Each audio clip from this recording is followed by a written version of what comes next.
Well, we'll be taking your calls in a few moments' time, but first let me introduce you to my guests for the hour. Katie Hopkins, businesswoman and former Apprentice contestant, joins us. Good evening, Katie. Good evening. And Malcolm Turner is president of the Leadership Forum, and he's also written a novel under the pen name of David Conway about this very subject. Malcolm, let's start with you. Tell us about your novel, first of all, and why you decided to write it.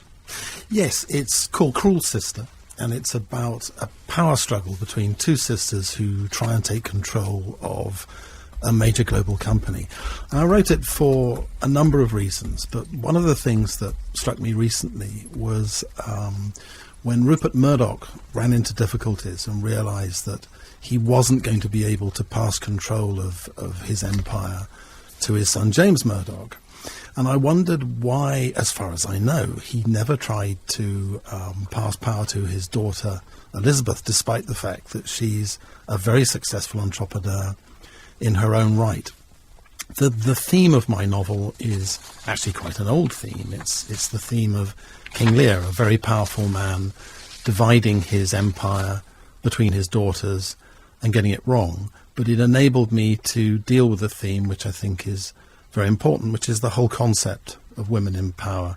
Of the world's top 500 companies today, only 21 are run by women. So it's not an exclusively British problem, then? Absolutely not. It's a global problem. But a very interesting fact is, of that 21, nearly half of them were appointed in the last year. So it is changing, but it's changing very slowly. Katie Hopkins, why do you think there is this apparent glass ceiling? For me, the glass ceiling absolutely doesn't exist. It's just something that's been contrived for people to give themselves an excuse as to why they haven't made it to the top. I think we have to recognise that if women take themselves out of any industry for periods of time, which now with maternity leave go up to a year, they have to see that their peers, their male peers, are going to race up that ladder ahead of them. And for many women who don't want to come back in a full-time way and be very much present in the workplace, of course they're going to find that they aren't going to rise to the top in the way that their male counterparts do. So I think maternity legislation has a lot to do with the fact that we have taken ourselves out of the game, and I think it's very wrong if we start to blame gender or gender politics for that. That is a personal and individual choice, and one that I didn't choose to make. So it's basically women's fault? Essentially, that's what I'm saying, yes. I think, you have to make a choice in this world. You can have children. I have 3. But you need to get back into the workplace if you are going to make it up through the ranks. And I don't think we can blame this glass ceiling for preventing us from getting there. And I certainly don't think women, and the women that I work with, want to see quotas in the boardroom. We used to have milk quotas in the 80s. We had fish quotas. We really don't want to have female quotas now floating about, and there is really nothing worse than achieving a position in a boardroom from the fact that you were the female. You will be assessed in that way, and also I think what's a tragedy for our boardrooms is to see non-execs positions filled with women, so that we're just ticking the boxes. And that's what really the EU quota system will engender for us, is this box ticking exercise where we have to have X number of women, therefore we have X number of non-exec directors, and they don't have that power that their male counterparts have. And I think that's actually a tragedy for our FTSE 100. Malcolm, what do you think? It's women's fault? No, I don't think it's women's fault. I don't think women will be fairly represented in boardrooms until companies are actually put under pressure to appoint them. Affirmative action, when that started in the United States a long time ago under John Kennedy in 1961, it was always extremely controversial.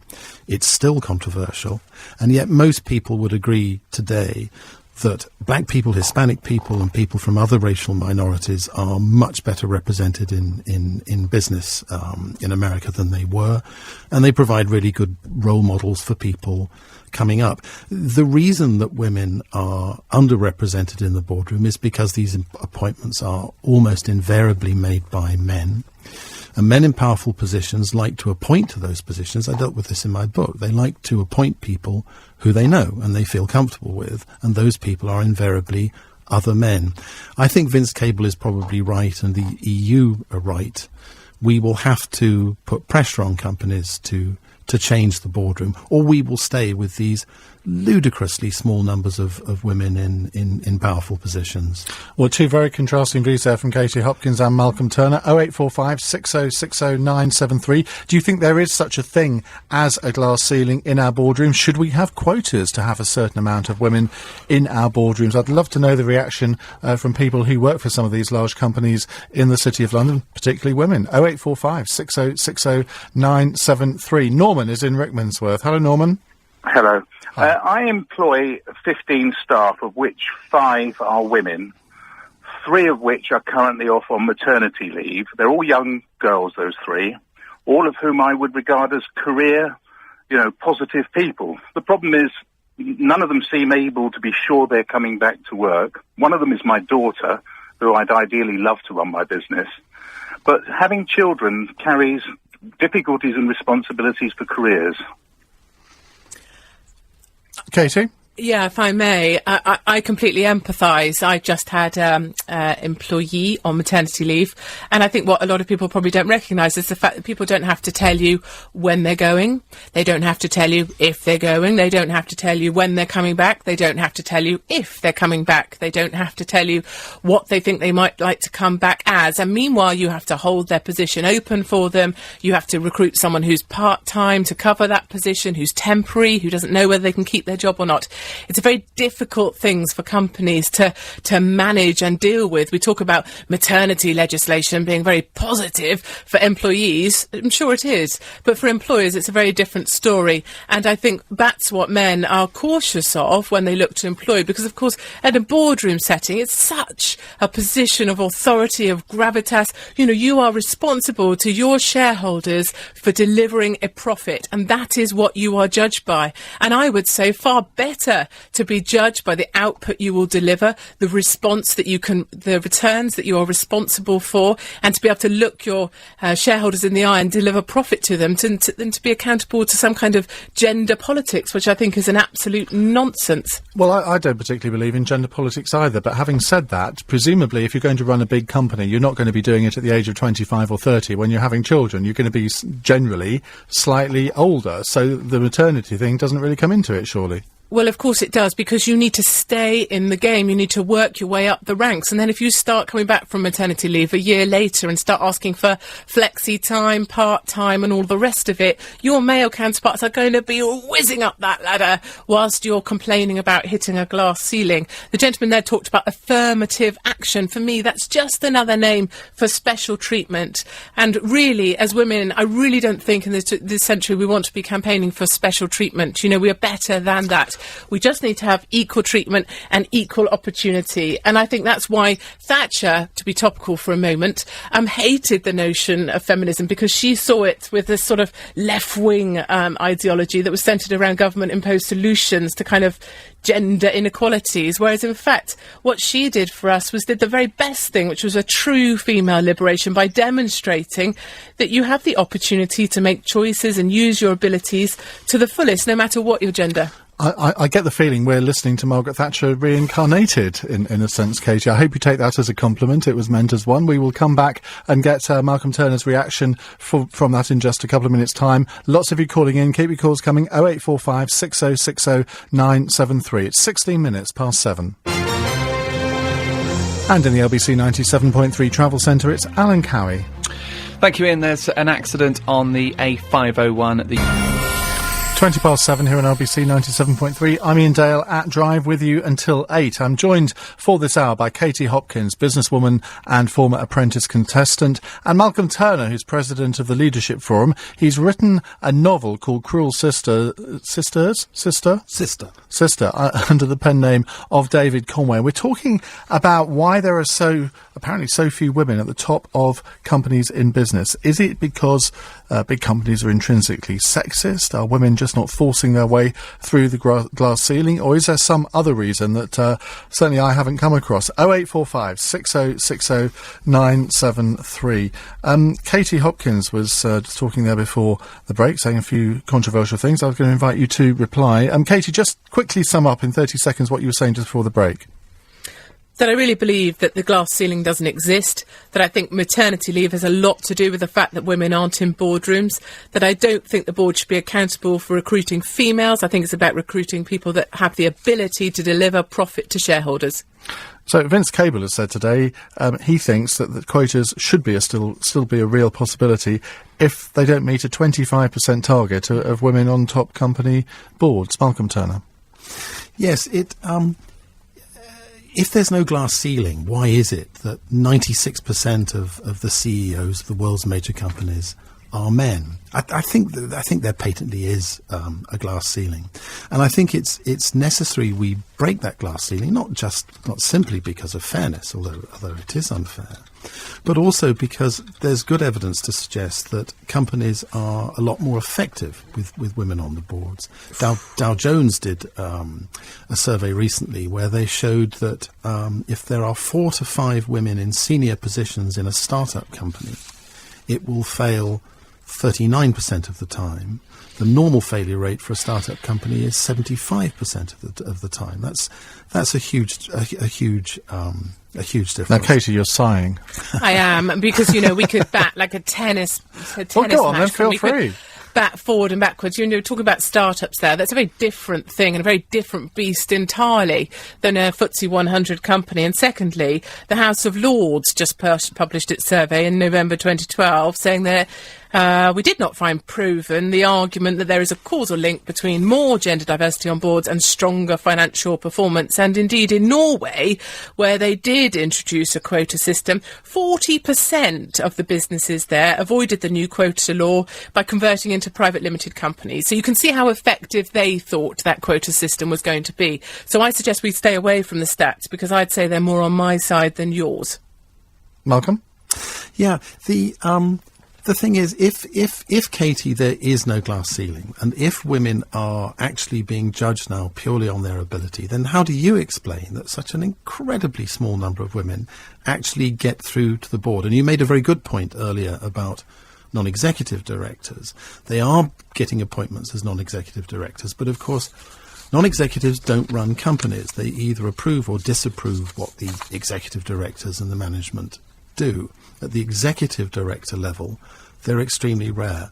So if there's no glass ceiling and there's no prejudice in boardrooms against women, why do such tiny numbers reach the top? Because I just have to look around at my sisters, as no doubt you'd have them termed, not as cruel as you might think they are, but most of them are sitting at home now with their 3 or 4 children, and that's where they're going to remain, and actually that's where they plan to remain. And they may, in 5 or 10 years' time, when their children have got through primary, decide to return to the labour market, but actually most of them have chosen to opt out. So that's entirely why we don't find any women at board level now, and why we have to push through a certain number. The lady I was reading about earlier, from Norway actually, was at one point a non-exec director of 185 Norwegian boardrooms, because that's what the quota system does, and that's what women are finding, is that they're being duplicated purely in order to tick these boxes. And I think that's something both you and I would agree that we shouldn't have that kind of system. I think the men out there, people in boardrooms out there, women that see my perspective out there, would agree we need to recruit people on merit, to pay them on performance and reward them as the shareholders see fit on the results that they deliver. And I don't think that this has anything to do with the types of chromosomes that you carry in your body. Right, let's see what you think. 0845 6060 973. Is there such a thing as a glass ceiling in the world of business? Should we have quotas to have a certain amount of women in our boardrooms? Graham is in Sevenoaks. Hello, Graham. Hello again, Ian. Hi. I think this is a much wider issue. I do believe there is a glass ceiling. I don't believe in quotas, because I think that it could end up that we get the wrong people. But I think that the glass ceiling isn't just confined to women. I think it is because there's a glass ceiling because we have what I would call very loosely an old boys network running this country and running the companies. If you think about it, if you look at the very high-profile stories in the news recently about the failure of the banks and other things, you look at it, they've all been men. And that is not necessarily because they are men, it's because they were probably the wrong people for the right job. And what we have to do is we have to focus on getting these companies to employ the right people. If they be women, I think that's a jolly good idea, and I think there certainly should be a little bit of encouragement, i.e. a little bit of understanding and empathy towards it, but I don't think that we should be making some form of positive discrimination. But we do need to think, if you listen, I've heard it on this radio station where people have rung in saying the difficulties they've had getting a job, senior people as well. And the questions asked is, well, are you trying to pitch yourself too high? I.e., are you making people afraid of you? That's the glass ceiling, because a lot of women who are extremely talented, along with a lot of men who are talented as well, are being denied access to these jobs because we have this old boys network. If they went to school together or whatever, we have this system that prevents the right people from getting the job. And that's a really good point about the old boy network, because it's not just the fact that they're all men, it's the fact that they're all of a certain type. Most of them have been educated at the same schools, gone to the same universities, don't have a diverse range of backgrounds. Now, I think that's just as much a problem as the lack of women in boardrooms, Graham. It very much is, and this is the whole thing. The whole point being is that we must stop this attitude of, I'm afraid of you, because let's face it, you're a businessman, you have a company. If you were looking to hire somebody, you'd want to get the best person. But we have to stop this attitude of, I'm going to get the person that isn't going to make me look stupid, because what you then have is, you have somebody who also isn't in the right job. We need to have the attitude of, I'm going to hire the right person for the job, I'm going to give them an opportunity of succeeding in that job, and forgetting about their background, forgetting about other things, and certainly forgetting about their gender. It should be, I'm not interested in the colour of your skin, I'm not interested in anything apart from your ability to do the job. Perhaps then we wouldn't have had the failures that we've had, because we've seen it. Everywhere we go, we see people who are not necessarily as honest as they ought to be, or who perhaps have only been looking after their own interests. If we get the people who are honest, who are hard-working, who are talented, and who are also looking at the bigger picture, which is the other people working in the company and the company's survival, they're the people that should be getting the job, because they're the people that are going to make the money, and they're going to make the economy grow, and they're going to make people happier. Graham, thank you very much indeed. Katie Hopkins, do you think that's a good point, though, that there is still this old boy network, they're all the same type of people, been to the same schools, universities, all the rest of it. They're not going to allow women into that cosy club, are they? I think we see much more now, certainly within the FTSE 100, of a global market of talent, which I think has helped to break up, if you call it the old boys network. But I would say that network exists for a reason. These individuals have been to elite schools. They have elite educations behind them. They know each other. There are relationships that are already formed there. They are the brightest of the bright, the sharpest brains. And I think we criticise that very easily, but actually it's something that we aspire to. This young gentleman, I believe 17, that's just created the app that's been sold for 20 million. Absolutely, he came from a private school background, but there's a reason for that, isn't there? If we're highly educated, we do a great job. We are more creative, we are more innovative, and we are more able to excel. And I don't think we can just knock that on the grounds of diversity. The gentleman caller there from Sevenoaks was talking about maybe we need to give people a little understanding, a little empathy, a little encouragement. Well, how do you legislate for that? You know, I'm very wary of legislation. I think any employer is wary of more legislation, because it's the last thing we need. And I think we just need to be eking out the best talent that's available. And I think if you look at the talent pool that we have to pick from, you will find very few female fish swimming about in it, and a great deal more of the brightest brains that we do tend to pick from, which tend to be male. I don't understand why, as a woman, you aren't concerned about that.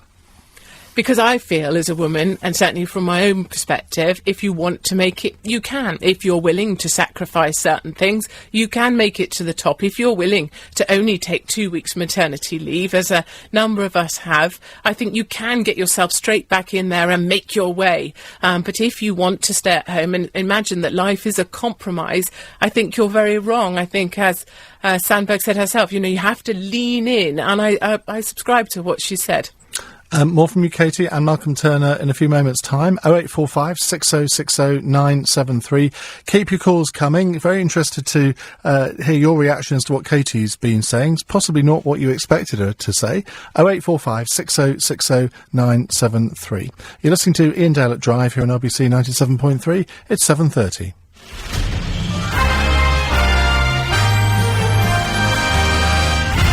And here with the latest news headlines, it's Jake Robson. MPs and Lords have been paying tribute to Baroness Thatcher at a special and Drive. 25 to 8 here on LBC 97.3. We're talking about women on boards of big companies. I want to know if you, as a woman, have experienced a glass ceiling in the business world. Call me on 0845 6060 973. Do you think there should be quotas to have a certain amount of women in our boardrooms? That's what the Business Secretary, Vince Cable, is threatening. If business doesn't get its act in order, there might well be 25% quotas. Katie Hopkins, businesswoman and former apprentice contestant, she's with us. She thinks that's a very bad idea. Malcolm Turner, president of the Leadership Forum, and has written a novel on this subject, Cruel Sisters. He's also with us. Malcolm, do you think there might have to be a quota at some point? Yes, I think there will have to be. The whole idea of equal opportunities for women is still a relatively recent idea. We didn't give women the vote until 1927, I think. It didn't become... 1918, I think. Was it 1918? Well, still comparatively recently. The whole idea of women going to university is still a comparatively recent idea. And I think there is still plainly, evidently, prejudice against women at the senior levels in companies for the very reason that one of the callers has given. So you don't think Katie has a point at all? It's not prejudice. It's actually that there aren't the women there who want to do the jobs in the first place. I think there are today. I think that universities today are producing equal numbers of graduates who are highly competent to move up the corporate ladder and eventually take control of large companies.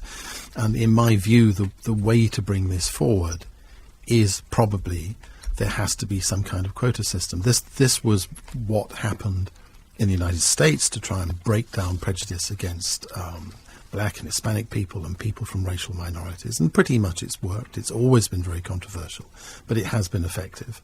And I think the same thing will have to be done. But where does this stop? Because if you say you have to have a certain number of women on boards, well, why not have a certain number of ethnic minority members of boards? Why not have a certain number of disabled people on boards, etc., etc.?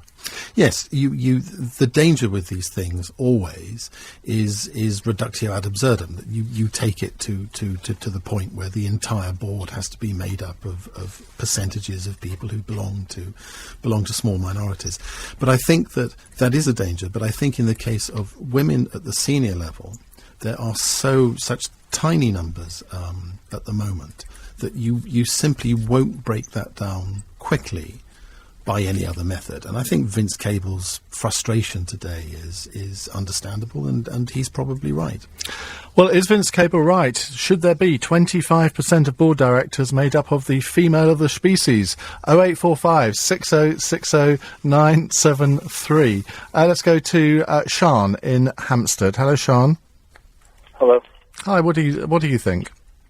I think Vince Cable's in the wrong position. Kate, I think, on the other hand, is one of the most intelligent people I've ever heard on the shows, and actually is spot on in every aspect. I've actually bumped into people under affirmative action in the States, and the only thing that it raises is the level of incompetency within the companies and the amount of risk that happens within these companies when they bring it on to meet a quota, and everyone hated it, including myself, because these people were incompetent. And guess what? A CEO generally needs to have deep market knowledge. Generally, maybe one company, a CEO would need to have more litigation expertise. Maybe in another software company, he needs to have an engineering background. Maybe something else, they have to know anything, go to the business development chain and understand market forces and market competitions because they're leading the company. And each CEO needs to have a little bit of a crystal ball. The only way you're going to do that is through everyday, constant exposure to markets and pressures and human resource issues and everything that goes along with it. And you know what? You hire the skills that you need to hire. And you know what? There isn't probably that many men that can actually do the FTSE 100 jobs. And because there's cultural implications, there's representation implications when you're actually representing the company itself. And then you take that small number of men and then you try to apply it to women where maybe they didn't actually come through the right business development chain and deal with the pressures of contract. If I may, a whole ton of things. Exactly. I completely agree with where you're coming from. And I think to refer back to where we took this, we talked about their equal number of graduates, male, female, or I think actually it tips the balance slightly now in favour of females coming out of university. But if you take that statistic and you reapply it at the age of 40, you will find that balance has shifted incredibly because women have pulled themselves out of that market. And I really think things where we have EU legislation, where we have quotas, where we have targets that we have to meet, it's just like liquid nitrogen fertilising the proliferation of equality and diversity departments all over large corporates around the FTSE 100. And I think that's something board members that I meet are really, really adverse to. Ultimately, this isn't a dinner party.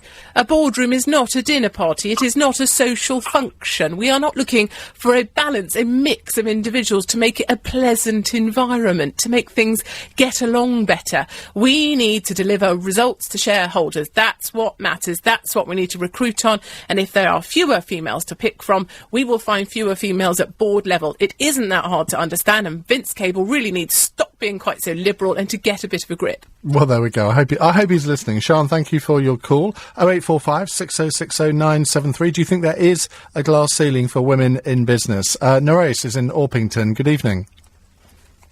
Ian, I'd just like to... sorry, go on. No, you go on.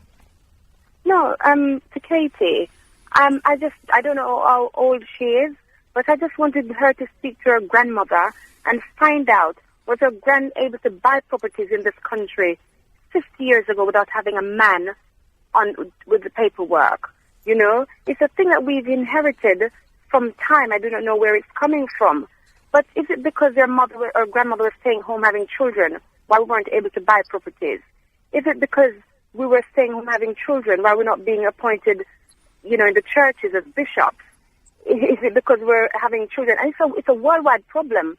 With women, we're sort of being pushed out of places, not pulled out, as she said just now, that women are pulling out of positions. Katie? Has she stopped to think that maybe we're pushed out rather than being pulled out, I think that would be true. If I was to give a commentary on the church, absolutely I would think that was true. We are entirely pushed out. But in my field of expertise, which is business, I really believe that women do have absolutely an equal opportunity. I would say, based on the equality and diversity paperwork that I read, which is, there's eons of the stuff, that actually there is a bias towards recruiting females. You'll see if you look at adverts for jobs, applications from females are particularly welcome, i.e. you will get an interview. So I think there's a bias in favour of females. And as a final note there, I do look a lot younger on the radio, but I'm 38. Oh, we all do. Well, at least we think we do, perhaps not. Norris, do you want to come back on that? Yes. Yeah, I'm just saying to Katie that she's missing the point. There's a worldwide problem with women not achieving things over the years. It's a thing that's been inherited and passed down into all sectors, not only in business, into all sectors. But she needs to take her head from out of the sand or wherever she's having it, because she's not seeing the full picture of what's happening. It's a worldwide problem we're having with women achieving in all sectors of society, even in the church, for God's sake. Okay. Okay, so, Norris, thank you. Malcolm Turner, I don't know where your head is particularly at the moment. It's looking as if it's on your shoulders. Yes, I'd like to come back on the point Katie made, the comparison with a dinner party, saying that the boardroom is not a dinner party. I think that's slightly demeaning to women. It's not simply a question of even numbers. There is evidence to suggest that a mixed group of people, a group of men and women, will make better decisions than a group of people which is all men. During the financial crisis in 2007, 2008, I remember a friend of mine saying to me, if the heads of the big investment banks had been women and not men, we wouldn't have got into this mess, because they wouldn't have taken you know those, that? those There's we no can't way know you that. can know No. that. You can't know that, and I'm not going that far. That's probably an exaggeration. But I think there is evidence to show that a group of men and women together will make better decisions than a group of men on their own. What about a group of black people and white people? Would they not make a better decision than a group of white people? Well, in some areas they might, because they would quite probably come from different areas of society. They might have had different kinds of education. They might have a different cultural background, and in some areas they might make a better decision, yes. 0845 6060 973. Katie and Malcolm were staying with me until 8 o'clock. It's 7:45.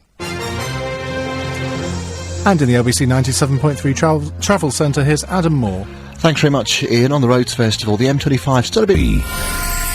And, of course, you can phone LBC for medical advice every Tuesday night at 9 with Clive Bull and Bupa's Dr. Snay. It's 12 minutes to 8 here on LBC 97.3. We are talking about women in the boardroom. Vince Cable has floated a suggestion that there should be 25% of directors should be female. It's incurred a lot of resistance in the City of London, I believe. Let's take a couple of your texts before we go back to your calls. Of course, you can still take part in our conversation. 0845 6060 973. Marilyn, I totally agree with Katie Hopkins, says Marilyn, describing the nightmare of employing young women. If women want to get to the top, let them work as hard as men do. And that does not mean several sabbaticals. Children change one's outlook and energy. Jenny says, I'm 36, and as I get older, I see more and more of my female friends dropping out of their careers because they choose to focus on raising a family. I agree we shouldn't be discriminated against, but it can never be 50-50 with men and women in the workplace because women don't always want it. Let's go to Max in Watford. Hello, Max. Hi there, Ian. How are you? All right, thank you. What would you like to say? I'd just like to say it's so refreshing to hear what Katie was saying. It's nice to hear someone talking complete sense on this subject, because so far I think we've just heard it, especially in the media and the newspapers, this liberal view that I just don't think exists. Max, why do you think that in this hour of the programme it has been mainly men who've liked what Katie has said? Well, I can't say whether it's mainly men that's like what Katie has said. I'm just talking from my personal experience. I'm director of a medium-sized company, and when I first started working there, I have a woman on the board. She was in her early 30s, and then she decided to have a child. And we obviously, as you do, we held her position open for her. You can't ask her whether she's coming back after 6 months or after a year. So the position was left open for her for a full year. And after the year, she decided she didn't want to come back. So she removed herself from the workplace. And now we're a company full of a board of directors. There's 5 directors, all of them who are men. Also, what I'd like to add is that, in the level underneath me, I look at... excuse me. I look at who's the potential to come up and replace us as directors. Now, there's two people there. One's a guy, one's a girl. The lady decided to have kids and again removed herself from the workplace for a year. In that time, her colleague, her male colleague, in that year developed immensely in terms of he garnered the right skills, the right networks and contacts. And if I look at, out of the two, who would be the best person to promote to the board, hands down it would be the guy, because he's been there a full year longer and developed the right skills that I need to bring onto the board. Now, that's not discrimination. I myself am an Asian guy, and I would not want to know that I was promoted to the board because of a quota. I think it's got to be completely on merit. Max, you made a very good argument. Let's put that to Malcolm Turner, President of the Leadership Forum. What do you have to say to Max, Malcolm? Yeah, I think what I would say to Max is pretty much what I've been saying before, at the risk of repeating myself. If there's no glass ceiling, if women are not being, if women are not the victims of prejudice, then why are such tiny, tiny numbers of them reaching these senior positions? At the lower management level now, in most British companies, they're fairly well represented. At middle management and senior level, less well represented, but they're there. But at the highest level, at the board level, they are almost invisible. So if there's no glass ceiling, if this is not the result of prejudice at all... But Katie keeps making the point that, well, it is because women generally have taken a break in their careers. That's true, but men take breaks in their careers. What? Also. Justify that. Please justify that comment. What breaks do men take from their careers? And please don't quote me paternity leave or I'll shoot myself in the head. I've known lots of men who've taken years out. I once you? took a year out of my career, and I think. But with respect, you're now quite a common president thing. of a theoretical group. You're not part of the business world anymore. And I think we really have to look at this, That's as telling you, Max is Malcolm. saying, from a much more pragmatic point of view. I think the closer you are to a revenue function or generating revenue in a business, the more you understand that you cannot have the luxury of deciding things on gender, of nodding to HR and diversity, that you have to push forward your best people who are going to deliver you results, because if you aren't the most competitive, then someone else will be, and you will be knocked off. And this is the FTSE 100 we're talking about. You know, this is the prime of our city and our industry. And how can Vince Cable sit back there in his soft shoes and say what we have to do in the city? I think it's absolutely outrageous, and I applaud Max there for coming on and saying that. And I think the reason it's helpful that I say it is because I am a woman, and therefore it helps that I can say that as women we are pulling ourselves out of this marketplace. That's the reason we don't achieve board level status. I've heard of all this glass ceiling stuff. I heard of a brass ceiling the other day for people that don't make it in the damn military, and I was offered a regular commission in the military. So, you know, I really think we can make it. That is a frightening prospect for us all, Katie. I know, be afraid, be very afraid. But yeah, so Right. you can make it, but you have to stay in the game. We've got lots of callers, Malcolm. I just want to go to... by the way, Max, thank you for your call. Chris is in Hemel Hempstead. Hello, Chris. Hello. Well, I certainly disagree with Katie. I don't know quite where she's coming from. I think we do. She's been very eloquent in telling us where she's coming from. Yes, well, I'm afraid she needs to perhaps sit back and have a think. Yeah, I'm getting an old man now. I've had 50 years working in various companies. I won for 25 years, and I worked in a voluntary private, blah, blah, blah. Now, during the war, all the men when I fought the war, the women ran the company very, very successfully, and they came back to a much stronger, better company. But of course, they all came back and wanted their jobs back.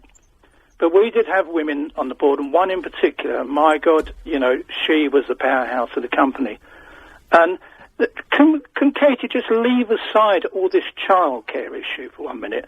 Just leave that to one side and look at the rest of the women. Why aren't the rest of the women getting a fair credit? The men have had their chance, and it is time for quotas. Well, that's a fair point to put to you, Katie. I mean, not every woman has children. Even those that don't still don't seem to reach the top.